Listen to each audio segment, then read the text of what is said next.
예, 오늘 하나님께서 우리에게 주시는 말씀을 찾아서 교독하도록 하겠습니다.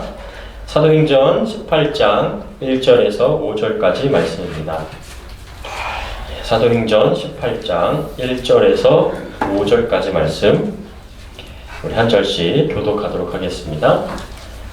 신약성경 219페이지고요. 사도행전 18장 1절에서 5절입니다.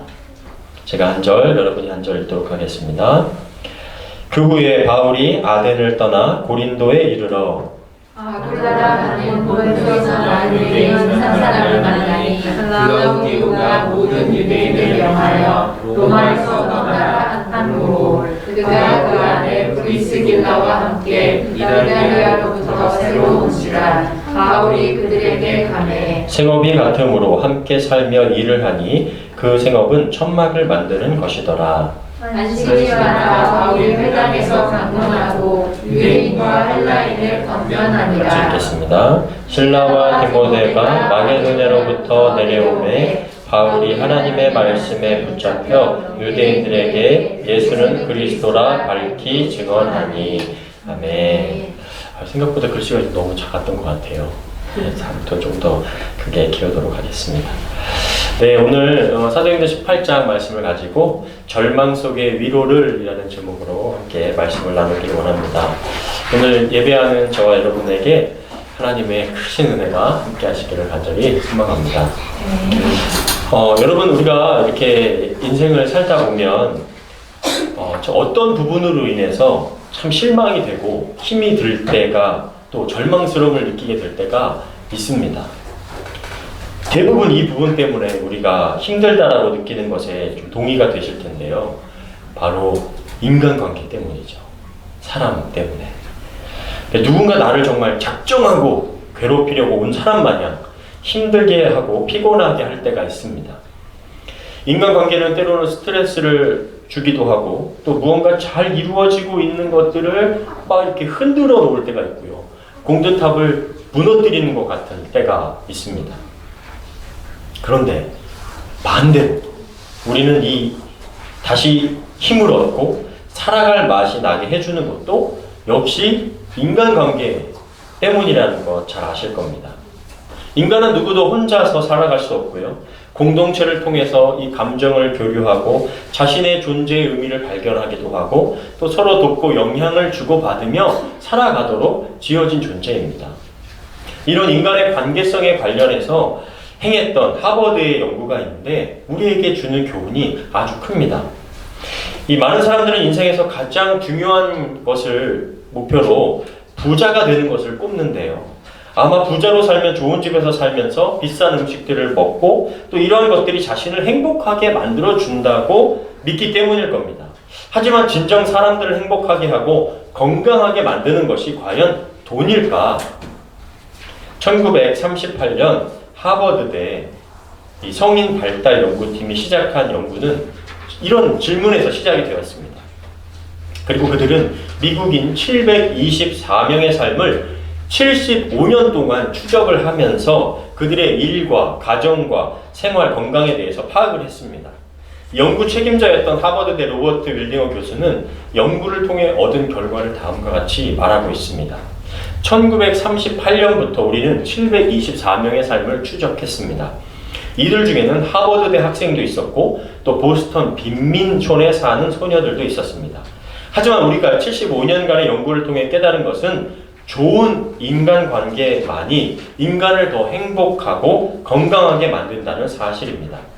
출신지와 직업, 재산은 행복과는 직접적인 관련이 없었습니다. 라고 말하면서 세 가지 얻은 교훈을 밝히고 있습니다. 첫 번째는요, 사회적 관계만이 인간을 행복하게 한다는 것이었습니다. 연구 대상 중에 가족, 친구, 공동체와 좋은 관계를 맺고 지내는 사람은 그렇지 않은 사람에 비해서 더 행복하고 더 오래 살았습니다. 반면 고립된 생활을 하는 사람들은 자신의 지위나 재정이나 상태와 관계없이 행복감을 덜 느끼고 건강이나 두뇌 기능이 일찍 감퇴했다고 말했습니다. 두 번째는요, 친구가 몇 명인가는 중요치 않았다고 합니다. 친구와 얼마나 좋은 관계를 맺고 있는가가 중요했다고 발표했습니다. 80세에 도달한 연구 대상 중 누가 행복하고 건강한 삶을 살고 또 누가 불행한 삶을 사는지를 분석을 했는데 그 결과 30년 이상 함께 어울려온 좋은 친구들을 둔 사람들에게는 행복하게 살고 있는 것을 확인했고요. 친구 수가 적더라도 그랬다는 것이죠. 수십 년간 이어지는 친밀한 인간관계가 이 우울감을 막아주는 완충제 역할을 했다고 합니다.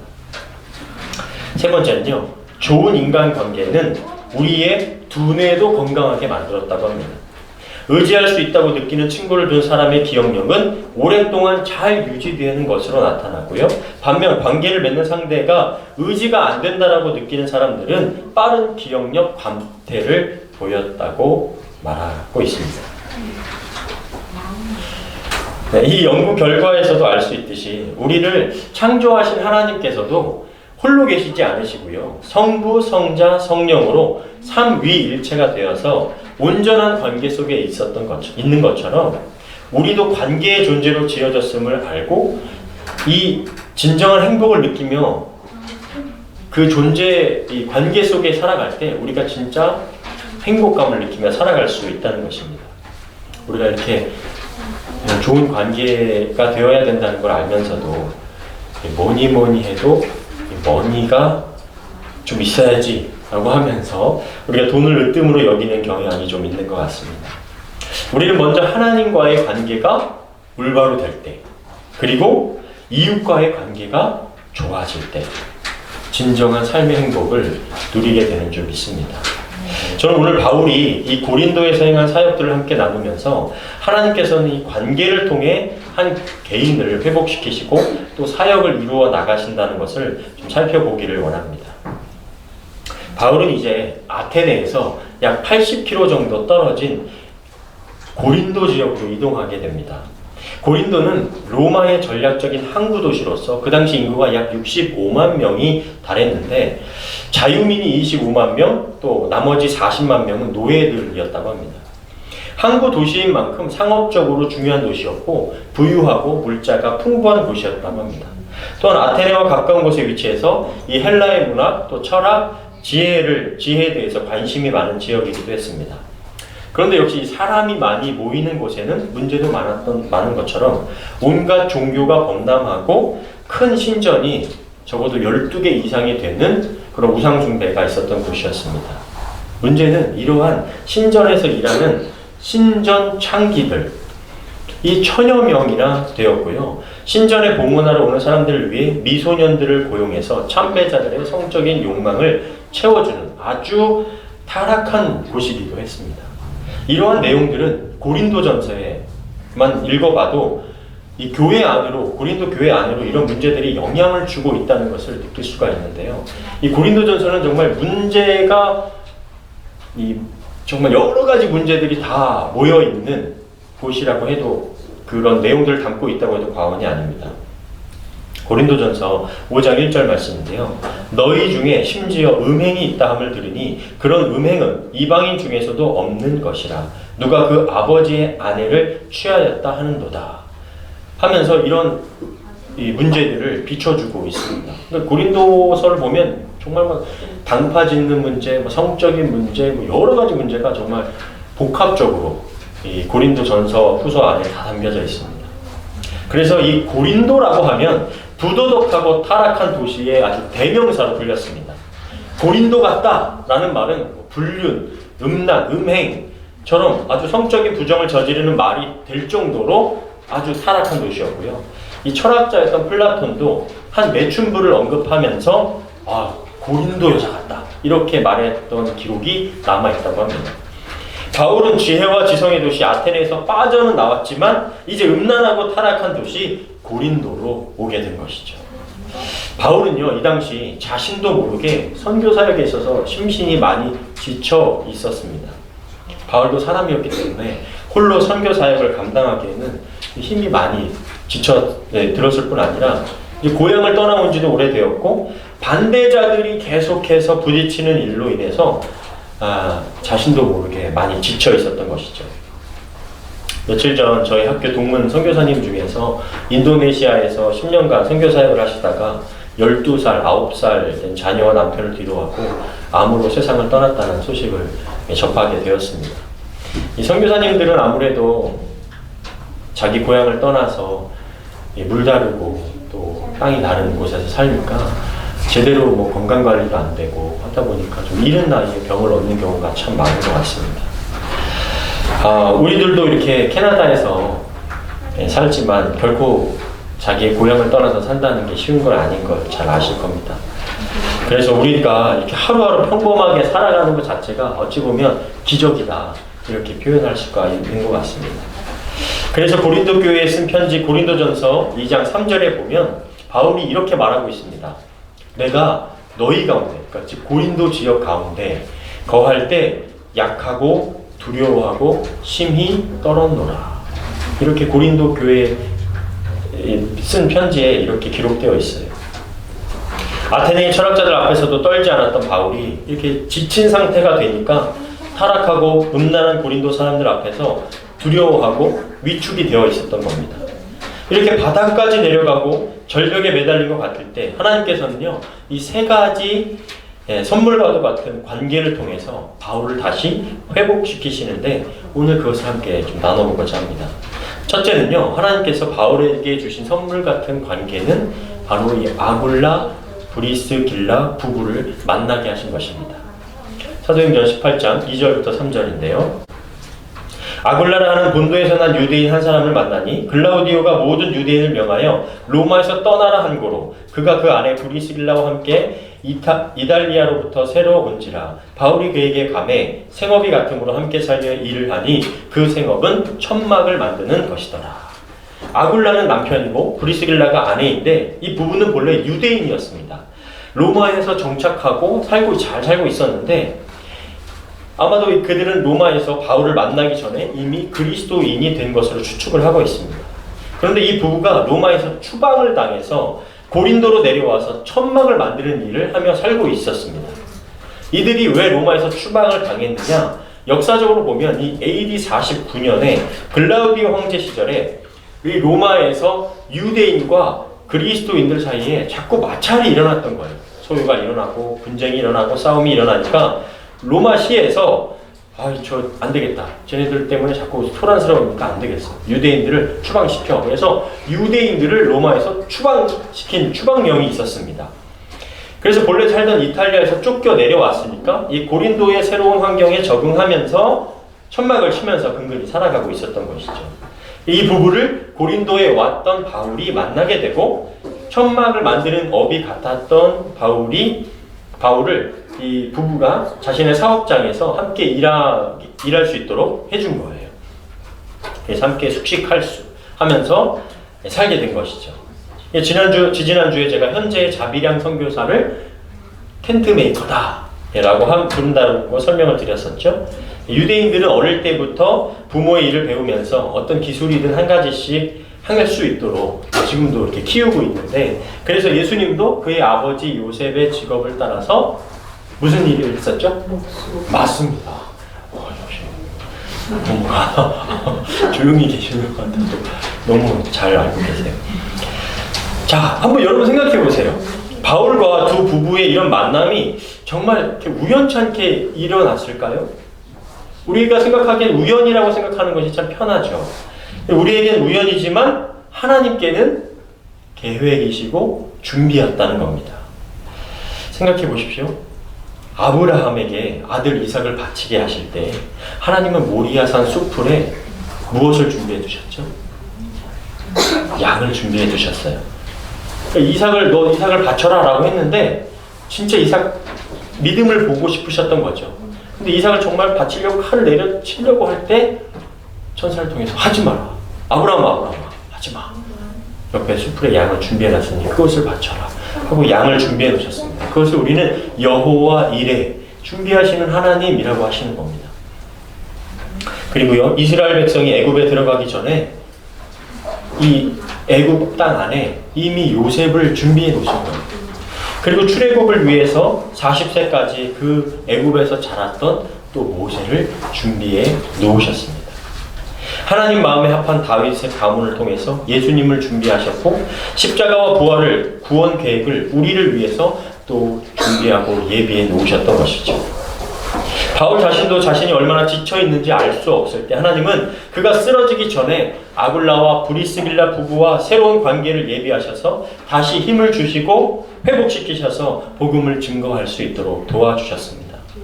이 아굴라와 브리스길라는 바울의 인생과 선교 사역에 이제 뗄래야 뗄 수 없는 관계가 되고요. 초대교회의 중요한 사역자들이 됩니다. 앞으로 성경을 보시면 아시겠지만 지금 이 처음에 아굴라 브리스길라 부부 이 이름이 늘 같이 언급이 되는데 대부분 협력하고 서로의 부족한 부분을 채우는 환상의 팀워크로 성경에 계속해서 기록이 됩니다. 더 놀라운 것은요. 이 본문 이후에는 아굴라 그리고 브리스길라라는 순서로 남편의 이름 아굴라의 이름이 먼저 나오지 않고요. 브리스길라와 아굴라라는 이름으로 더 많이 사용이 되는데 성경에서 이 이름이 먼저 나온다는 것은 앞사람의 이름에 리더십이 있다는 뜻입니다. 그래서 브리스길라의 리더십이 초대교회에 더 세워졌다는 것입니다. 이것은 무슨 뜻이냐면 초대교회에 여성 리더십이 세워져서 교회를 돌보았다는 거예요. 이것은 교회 안에서는 이미 세상과 다르게 예수 그리스도의 이름으로 계급, 인종, 차별의 벽이 무너지고 있었다라는 것을 우리에게 알려주고 있는 것이죠. 이 당시에 우리 조선시대도 마찬가지지만 이 당시에 여성 리더십이 세워지기가 결코 쉽지 않았던 것이거든요. 예. 저도 우리 예수 가족교회가 정말 이 목사 한 사람의 중심된 교회가 아니라 여러분이 예수님 안에서 마음껏 사역하고 또 성숙해져서 여러분의 리더십으로 더 건강한 교회가 될 수 있기를 바라는 것이 저의 기도 제목입니다. 바울은 이 부부의 집에 머물면서 함께 일도 했지만 예수님에 대한 이야기 또 생명의 복음에 대한 많은 이야기를 나누고 바울이 지치고 피곤한 몸과 마음과 영혼이 쉼을 얻게 되었을 뿐만 아니라 이 두 부부가 하나님의 사랑으로 더원하게 되었다는 것이죠. 아굴라와 브리스길라 부부는 바울과의 만남과 하나님과 깊어진 관계를 통해 함께 이제 선교 여행을 할 정도로 하나님께 헌신된 사람들이 되었습니다. 사도행전 18장 18절인데요. 바울은 더 여러 날 머물다가 형제들과 작별하고 배 타고 수리아로 떠나갈새 브리스길라와 앞에 나오죠 벌써 브리스길라와 아굴라도 함께 하더라. 바울이 일찍이 서원이 있었으므로 갱그리아에서 머리를 깎았더라. 이렇게 하나님은 아굴라 브리스길라 부부의 만남을 통해 새로운 관계를 준비하심으로 위로와 힘이 되어 주셨습니다. 두 번째로 하나님께서는요 실라와 디모데와의 관계를 통해서 바울을 또 회복시키셨습니다. 바울은 고린도에서 주중에는 천막 만드는 일을 하고 안식일마다 유대인들과 그리스 사람들에게 복음을 전했는데요. 사도행전 18장 4절입니다. 안식일마다 바울이 회당에서 강론하고 유대인과 헬라인을 권면하니라. 저도 이렇게 좀 바울의 삶을 조금이나마 좀 이렇게 흉내내면서 주중에는 일도 하고 주말에는 이렇게 목회하면서 사는 것 같은데 이런저런 일을 할 수 있다는 게 참으로 감사하면서도 두 가지를 병행한다는 건 참 쉬운 것은 아닌 것 같습니다. 여러분도 일이 여러 가지가 생기면 좀 집중하기가 어렵지 않습니까? 이런 가운데 이제 마게도냐, 데살로니가 지역의 교회들을 돌아보던 실라와 디모데가 고린도에 찾아오면서 바울과 합류하게 되었습니다. 사도행전 18장 5절입니다. 실라와 디모데가 마게도냐에서 내려와 바울은 말씀 전하는 일에만 힘쓰며 유대인들에게 예수님이 그리스도이심을 증거하였다. 실라와 디모데는 고린도에 올 때 그냥 온 게 아니라 데살로니가 지역의 교회들이 십시일반 모아준 선교 후원금을 가지고 왔고 그들의 믿음이 성숙했다, 잘했다라는 소식도 함께 가지고 오게 됩니다. 그 내용이 고린도 후서와 이 데살로니가 전서에 기록되어 있습니다. 우리 고린도 후서 11장 9절 같이 한번 읽어보겠습니다. 시작. 또 내가 너희와 함께 있을 때에 비용이 부족하였으되 아무에게도 누를 끼치지 아니하였음은 마게도니아에서 온 형제들이 나의 부족한 것을 보충하였습니다. 내가 모든 일에 너에게 폐를 끼치지 않기 위하여 스스로 조심하였고 또 조심하리라. 네. 고린도 교회에 보내는 편지. 그러니까 이 편지는 바울이 로마에서 쓴 겁니다. 고린도에서 사역을 했다가 로마로 이동을 했고 로마에서 이 고린도 교회에 편지를 쓴 내용이 바로 이 고린도 전서 후서인데 내가 그때 고린도에 있을 때 내가 일을 했지만 비용이 부족했는데 그때 누가 이 마게도냐에서 온 형제들 실라와 디모데가 이 헌금을 모아가지고 온 것을 가지고 내가 비용을 부족했던 비용을 보충했다라는 그런 내용인 것이죠. 그리고 데살로니가 전서 3장 7절은 이러므로 형제들아 우리가 모든 궁핍과 환난 가운데서 너희 믿음으로 말미암아 너희에게 위로를 받았노라. 데살로니가 교회에게 편지를 쓰면서 그때 너희들이 믿음이 성숙했던 것, 또 헌금을 모아서 보내준 것, 그것이 나에게 너무나 위로가 되었다라고 편지를 쓴 내용입니다. 여러분 어떤 때는요 돈의 액수의 문제가 아니라 누군가 나를 좀 생각해주고 있구나, 용기를 주는구나 하는 마음이 느껴질 때 참 힘이 나고 살아갈 맛이 나죠. 마게도냐 지역의 교회들은 이제 막 시작한 교회였어요. 이제 막 생겨난 교회들이었죠. 그런데 그들이 어려운 상황 속에서도 이렇게 헌금을 모아서 바울이 열심히 선교할 수 있도록 실라와 디모데 편에 이렇게 보냈던 거예요. 그래서 18장 5절의 말씀처럼 그들이 온 뒤로 바울은 말씀 전하는 일에만 힘을 쓸 수가 있었던 것입니다. 데살로니가 교회에 쓴 편지를 보면 바울과 선교팀도 모두 궁핍과 환난 속에서 힘들었지만 데살로니가 교회의 믿음으로 위로를 받았다는 표현이 있습니다. 이것이 믿음의 관계로 인하여 믿음의 사람들이 다시 회복되고 치유되는 모습입니다. 그러니까 선교 헌금의 문제가 아니라 정말 그들의 믿음이 자랐구나, 이렇게 나를 도와줄 정도로 그들이 성숙했구나 라는 것을 느끼게 된 것이죠. 제가 인천에서 사역할 때의 일인데요, 신현동이라는 지역은 아직도 좀 어려운 사람들이 많이 사는 지역이었어요. 오래되고 낡은 곳이 많아서 좀 젊은 자녀들은 일하러 이제 밖으로 나가고 연세가 많으신 분들이 근근히 생활하셨는데, 한 번은 제가 이제 부목사 때 이제 신방을 갔는데 부목사 신방 왔다고 하면서 권사님께서 아이들 먹을 것 좀 사주라고 봉투를 막 챙겨주시는 거예요. 그래서 아니요 괜찮아요 사양하다가 계속 사양할 수 없어서 이제 받게 되었습니다. 근데 나중에 봉투를 이렇게 열어보니까 10,000원이 들어있는 거예요. 그 10,000원을 받고 얼마나 마음이 무겁고 감사했는지 알 수가 없습니다. 그분들에게 그 10,000원은 10만원, 100만원과 같은 거였어요. 할머니, 할아버지들이 막 몸도 성하지 않으셔서 일도 하실 수 없어서 어떤 분은 전기가 끊기고 어떤 분은 수도가 끊기는 분들도 있었거든요. 그런 상황에 10,000원을 정성스럽게 봉투에 넣어주셔서 진짜 젊은 부목사가 몸둘 바를 모르게 죄송하고 감사했었습니다. 저는 우리 예수가족교회 성도님들의 헌금도 그렇게 느껴집니다. 여러분이 어떻게 일하고 살고 있는지 알고 있기 때문에 때로는 진짜 너무 많이 하시는 거 아닌가 할 정도로 걱정이 될 때가 있습니다. 리아와 리안이가 몇 센트 1불, 2불 헌금하는 것도 저는 그저 감사할 뿐입니다.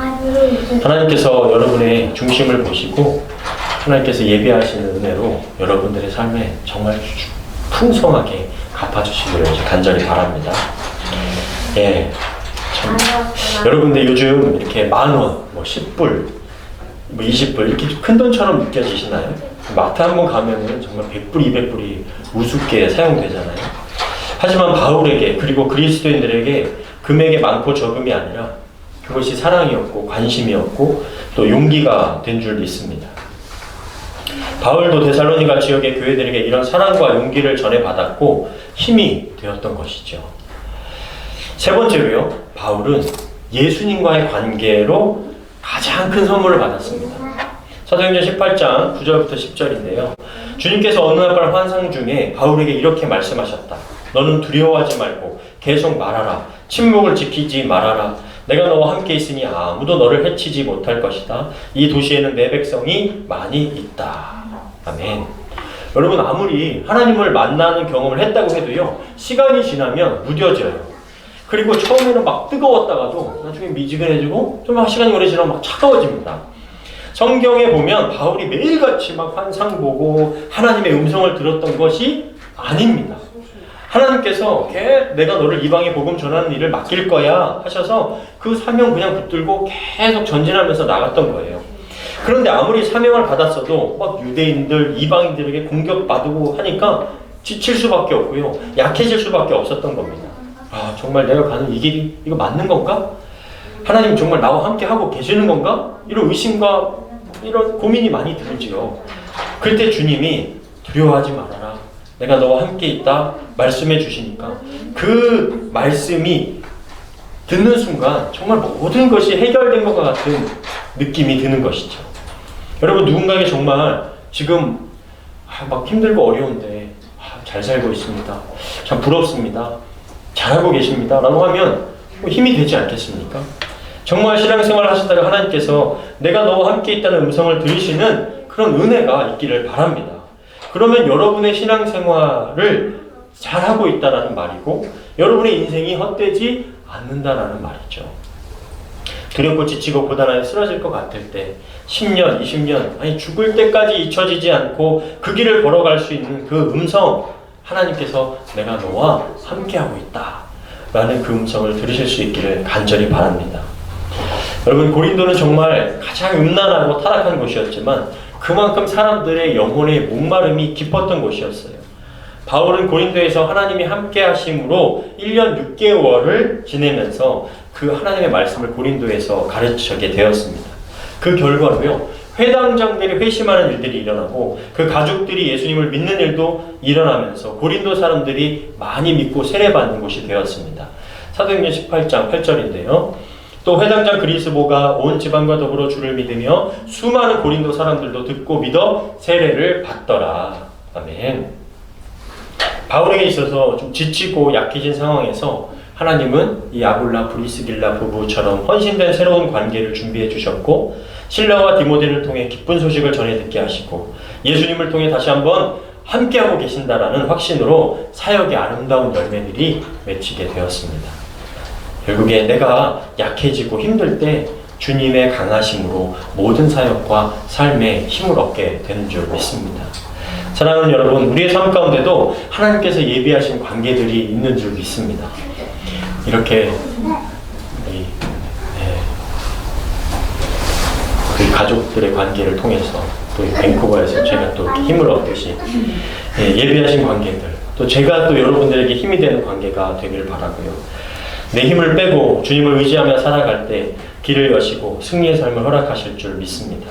우리와 영원히 함께 하시는 우리 하나님과 동행하시며 기쁘게 살아가시는 저와 여러분 다 되시기를 간절히 축원합니다. 아멘.